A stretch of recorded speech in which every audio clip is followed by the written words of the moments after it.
Good morning my dear students. हम ORNQT की basic chapter को पढ़ रहे हैं, जिसके अंदर हमने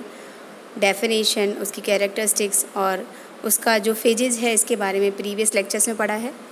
आज हम बात करने जा रहे हैं वही थियोरेटिकल एस्पेक्ट इस चैप्टर से रिलेटेड कि सबसे पहले हम स्कोप ऑफ OR ले लेते हैं कि जो ऑपरेशंस रिसर्च है उसका किन किन क्षेत्रों में उपयोग होता है। तो जैसा कि इसका जो इन्वेंशन हुआ था वो वर्ल्ड वार के टाइम हुआ था, उसके बाद लगातार बहुत सारे क्षेत्रों में इसका उपयोग हो रहा है। तो शुरुआत जो हुई थी वो डिफेंस के सेक्टर में हुई थी, यानी डिफेंस सेक्टर में जब वहाँ पे जो सेकेंड वर्ल्ड वार था उस समय जो भी वेपन्स थे उनको प्रॉपरली कैसे चलाना है, उस पर कंट्रोल कैसे करना है, जो हमारी वायुसेना है या थल सेना है या नौसेना है, उनके यहाँ जितने भी ये जो प्रोग्राम्स चलाए जाते हैं उनके बीच में, क्योंकि कोऑर्डिनेशन बहुत ज़रूरी होता है ताकि ओवरऑल आपको बेनिफिट मिल सके और जितना भी कैपेसिटी है उसका मैक्सिमम यूटिलाइजेशन हो सके। तो जो OR की टेक्निक है इसका यूज़ वहाँ पर जो ऑर्गेनाइजेशन है, जो कोऑर्डिनेशन है और जो कंट्रोल का काम होता है वहाँ पर, उसमें बहुत अच्छे से किया जाता है। उसके बाद इन्वेंशन वहाँ से हुआ था, राइट। लेकिन धीरे धीरे जैसे मैंने आपको बताया था कि अदर एरियाज़ में भी इसका उपयोग होने लग गया है। तो जैसे हम बात करें उद्योग के क्षेत्र में या इंडस्ट्री के सेक्टर में, तो आप जानते हैं कि आज के ज़माने में जो हमारा जो इंडस्ट्रियल स्ट्रक्चर है वो बहुत ही कॉम्प्लिकेटेड होता चला जा रहा है। तो ऐसे कॉम्प्लिकेटेड स्ट्रक्चर में जहाँ पे जो सिचुएशंस है उसमें कंटिन्यूस चेंज होता रहता है, तो ये ज़रूरी नहीं है कि जो निर्णय पहले लिया गया है वो आज भी हमारे लिए उपयुक्त हो। तो ऐसी स्थिति में जो बड़े बड़े उद्योग हैं वहाँ पे जितने भी कॉम्प्लेक्स सिचुएशंस आ जाती है, वहाँ पे डिसीजन मेकिंग के लिए हमें उस औद्योगिक इकाई का ऑप्टिमम सॉल्यूशन देना ज़रूरी होता है। तो उस ऑप्टिमम सॉल्यूशन को निकालने के लिए भी जो OR की टेक्निक है उसका काफ़ी यूज़ होने लग गया है। उसके बाद नेक्स्ट एरिया ले लेते हैं प्लानिंग के सेक्टर में। देश का जो इकोनॉमिक डेवलपमेंट है उसका प्रॉपरली प्लान बनाना बहुत ज़रूरी हर एक गवर्नमेंट के लिए होता है। तो ऐसे में गवर्नमेंट भी सरकार के भविष्य के लिए जो भी, चाहे वो इकोनॉमिक पॉलिसीज़ बनाती है या जो वो सोशल कुछ स्कीम्स चलाती है, वहाँ पर भी इसका यूज़ हो सकता है, राइट। उसके बाद जब हम एग्रीकल्चर वाली बात करते हैं तो क्योंकि एग्रीकल्चर का प्रोडक्शन इंक्रीज़ होना बहुत ज़्यादा ज़रूरी है, क्योंकि जैसा कि हम जानते हैं कि जो पॉपुलेशन है वो लगातार बढ़ती चली जा रही है। तो ऐसे में संक्रिय विज्ञान का यूज़ करके ये स्टडी किया जा सकता है कि जो भी हमारी लिमिटेशंस हैं उन लिमिटेशंस को ध्यान में रखते हुए एग्रीकल्चर का प्रोडक्शन किस तरह से बढ़ाया जा सकता है। नेक्स्ट जो एरिया है वो मेडिकल सेक्टर में इसका बहुत ज़्यादा उपयोग होने लग गया है, क्योंकि जैसे सपोज कीजिए कि आपका आउटडोर में जितना भी मरीज़ है जो वेटिंग लाइन में हैं, जैसे हम आगे चल के पढ़ेंगे क्यूइंग थ्योरी, इससे रिलेटेड एक चैप्टर है। तो ऐसे में जो भी हमारे लिमिटेड सोर्सेस है उससे अधिक हम सेवा या सुविधा किस प्रकार प्रदान कर सकते हैं, तो वो चिकित्सा के क्षेत्र में भी इसका उपयोग होने लग गया है। इसी तरह से एक मेथड पढ़ेंगे हम, मोंटे कार्लो मेथड। तो वहाँ पर जो ट्रांसपोर्टेशन मॉडल के साथ साथ मोंटे कार्लो मेथड का यूज़ करके परिवहन के क्षेत्र में गाड़ियों के जो आवागमन है उसको नियमित करना, उसको कोऑर्डिनेट करने के लिए इसका यूज हो सकता है।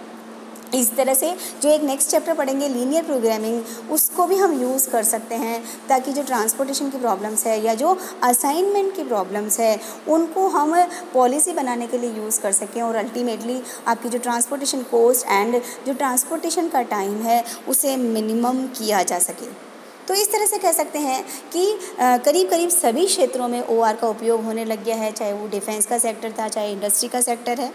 चाहे प्लानिंग करना हो, चाहे कोऑर्डिनेशन करना हो, चाहे एग्रीकल्चर सेक्टर में करना हो, चाहे मेडिकल के सेक्टर में करना हो और चाहे वो ट्रांसपोर्टेशन का सेक्टर हो, इन सभी सेक्टर में OR का यूज़ होने लग गया है, राइट। इस तरह से हम जब स्कोप की बात करते हैं तो क्योंकि हम कॉमर्स के स्टूडेंट हैं और मैनेजमेंट को बहुत सारे डिसीजंस वहाँ पर लेने होते हैं, तो डिसीजन मेकिंग के हर एक कार्य के लिए संक्रिय विज्ञान की जो टेक्निक्स है वो हमें बेस प्रदान करती है, हमारे लिए फाउंडेशन स्टोन जैसा बन जाती है। जैसे यहाँ मैनेजमेंट को क्या क्या डिसीजन लेने होंगे, मैनेजमेंट को जब इन्वेंट्री का मैनेजमेंट करना होगा तो मटेरियल के परचेज से लेके उसके सोर्स को आइडेंटिफाई करने के सारे ही काम, चाहे कहाँ से ख़रीदना है, इकोनॉमिक ऑर्डर क्वांटिटी क्या होगी, ऑर्डरिंग टाइम क्या होगा, या आपका कौन सी बेस्ट प्राइस है उसको हम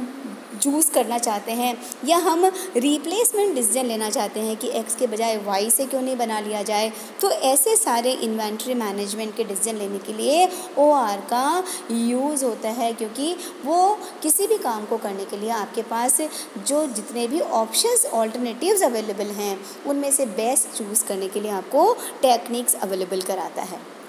इसी तरह से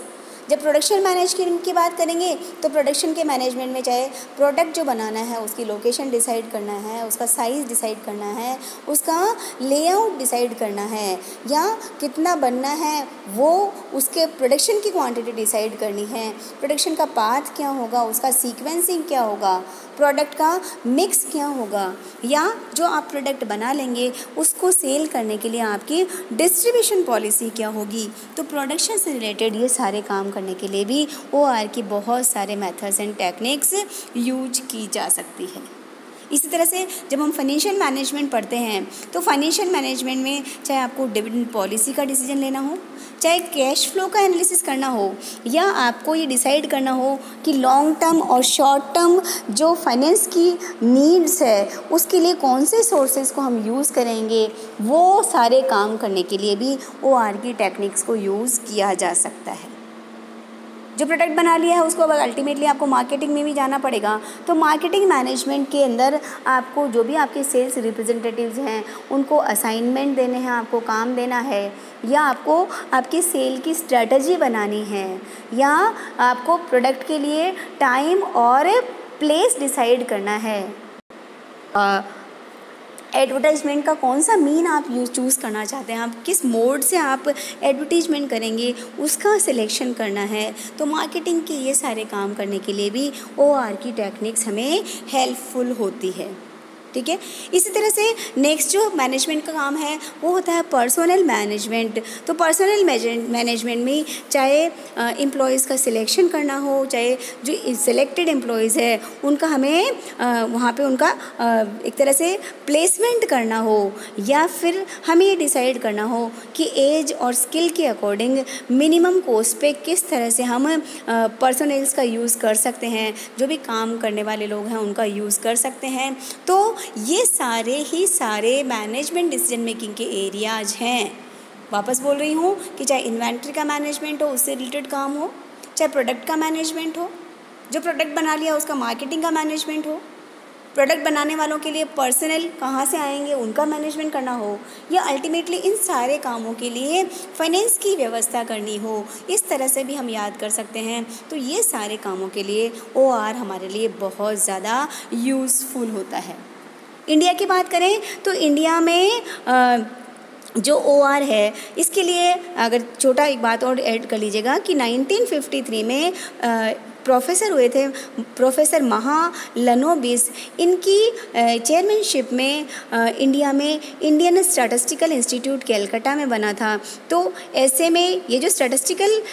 इंस्टीट्यूट बना था उसमें ये डिसाइड हुआ था कि जो OR है उसमें भारत में किस तरह से इसका यूज़ किया जाए, और उसके बाद उन्होंने एक OR सोसाइटी ऑफ इंडिया को भी वहाँ पे एस्टेब्लिश किया 1955 में। 1963 में इन्होंने एक शोध पत्रिका निकालना शुरू किया, और आजकल तो चाहे कितनी भी बड़ी से बड़ी कंपनियां हैं, बहुत सारे एग्जाम्पल हम ले सकते हैं, चाहे वो टाटा स्टील्स है, चाहे फर्टिलाइजर्स कॉरपोरेशन ऑफ इंडिया है, चाहे हिंदुस्तान लीवर है या टेल्को है, सभी कंपनियां OR का यूज़ कर रही है। इतना ज़्यादा फॉरेन के जैसा यूज़ तो इंडिया में नहीं हो रहा है, लेकिन फिर भी यूज़ होने लग गया है। और OR जो है वो, हालांकि सबसे पहले अगर बच्चों के पॉइंट ऑफ व्यू से बात करें तो MSc में सबसे पहले दिल्ली यूनिवर्सिटी ने 1963 में OR के बारे में पढ़ाना शुरू किया था सिलेबस में, और धीरे धीरे सारे ही जो यूनिवर्सिटीज़ हैं उनके सिलेबस में OR शामिल हो गया है। लेकिन जब OR के बारे में बात करते हैं तो वो जैसे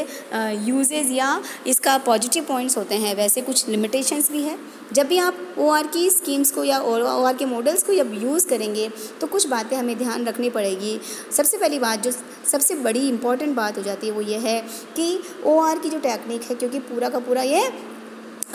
इक्वेशंस और जो इनइक्वालिटीज़ है उसमें यहाँ पर सारे काम को हमें करना पड़ेगा। तो कई बार हमारी जो प्रॉब्लम्स है वो इतनी कॉम्प्लिकेटेड होती है कि उनको मैथमेटिकल रूप देना ही पॉसिबल नहीं होता है। कई बार ऐसा होगा कि ऐसी समस्याओं का जो सॉल्यूशन आप निकालना चाहेंगे वो निकल ही नहीं पाएगा। तो मैथमेटिकल जो पहली बात तो मैथमेटिकल फॉर्मेट में अरेंज करना ही बहुत टिपिकल काम हो जाता है। फिर उसकी कुछ अजम्पशंस हम मान लेते हैं, वो एजम्पशंस जो है वो रियलिटी के करीब नहीं होती है। तो ऐसे में अगर आप एजम्पशंस के बेस पे डिसीजन लेते हैं तो वैसे भी वो डिसीजन गलत भी होने की प्रोबेबिलिटी रहती है। तो ये सबसे बड़ी इसकी एक ड्रॉबैक या लिमिटेशन होता है। दूसरा, जो जैसे जो नॉर्मल पर्सन है वो उसको यूज़ नहीं कर पाएगा, क्योंकि जब हम क्वांटिटेटिव टेक्निक्स को यूज़ करते हैं तो ऐसे में आपको बहुत ज़्यादा कॉस्ट लग जाती है। तो क्योंकि डेफिनेटली मैथमेटिकल अगर आपको मॉडल्स यूज़ करने हैं तो वहाँ हमें ऐसे लोग चाहिएंगे जो इस टेक्निक को जानते हों, या कंप्यूटर्स की हमें ज़रूरत पड़ेगी तो चाहे कंप्यूटर्स को यूज़ करें या क्वालिफाइड पर्सनल को अपॉइंट करें। इन दोनों कामों में आपकी कॉस्ट भी बहुत ज़्यादा आती है। तो जो स्मॉल लेवल के जो इंस्टीट्यूट्स है या जो भी ऑर्गेनाइजेशंस है वो इसका यूज़ नॉर्मली नहीं कर पाते हैं। तीसरा जो एक पॉइंट जो इसकी निगेटिविटी में जाता है वो ये है कि क्यूटी की जो टेक्निक्स है उनको यूज़ करते समय हम ह्यूमन वैल्यूज़ कह दीजिए या जो मानव का जो गुण है उसको ध्यान में नहीं रखते हैं। क्योंकि कई बार ऐसा होता है कि अब जानते हैं कि कुछ डिसीजन हमें प्रैक्टिकल ग्राउंड पे भी लेने पड़ते हैं, ह्यूमैनिटेरियन ग्राउंड्स पे भी लेने पड़ते हैं, लेकिन यहाँ क्योंकि हम मैथमेटिकल इक्वेशंस एंड इक्वलिटीज़ के बेसिस पे ही डिसीजन लेते हैं तो डिसीजन को लेते समय हम मानव का जो एक तरह से अपरिमाणात्मक गुण कह दीजिए या जो नॉन क्वांटिटेटिव टर्म्स में जिनको कहते हैं, लेकिन वो डिसीजन सही भी हो सकता है तो लेकिन उसको हम वहाँ पर इग्नोर कर देते हैं। तो ऐसे में वो जो डिसीजन होगा वो कई बार हमारे लिए ऐसे ठीक है ऑप्टिमम डिसीजन हमें मिल जाएगा, लेकिन कई बार अगर ऐसा काम हो जाएगा जहाँ पे ह्यूमैनिटेरियन ग्राउंड्स को इग्नोर कर दिया गया है तो आप जो टारगेट अचीव करना चाहते हैं, जो ऑब्जेक्टिव अचीव करना चाहते हैं वो आप नहीं कर पाएंगे। ठीक है, तो इस तरह से OR का जो हमारा बेसिक चैप्टर है जिसमें हमें बेसिक थियरी क्वेश्चंस पूछे जाते हैं कई बार कि OR क्या है, उसकी कैरेक्टरिस्टिक्स क्या है, उसका स्कोप क्या है, उसके लिमिटेशंस क्या है, या फिर फेजेस कौन कौन सी होती है OR को यूज़ करने की। ये बहुत सारे क्वेश्चंस का आंसर हम यहाँ पर कर पाएंगे। तो इस तरह से पहले 3 लेक्चर में हमने बेसिक फर्स्ट चैप्टर जो हमारा है सिलेबस का, जिसमें OR के बेसिक कंसेप्ट हमने क्लियर करे हैं कि क्या है OR, को हमने क्लियर किया है। अब नेक्स्ट लेक्चर जब हम लेंगे तो प्रैक्टिकली किस तरह से OR टेक्निक्स को जो सिलेबस के अकॉर्डिंग हमारे पास जो जो टेक्निक मेंशन्ड हैं उनको हम करते चले जाएंगे कि किस तरह से OR को प्रैक्टिकली मैथमेटिकली किस तरह से यूज़ किया जाता है। Thank you so much.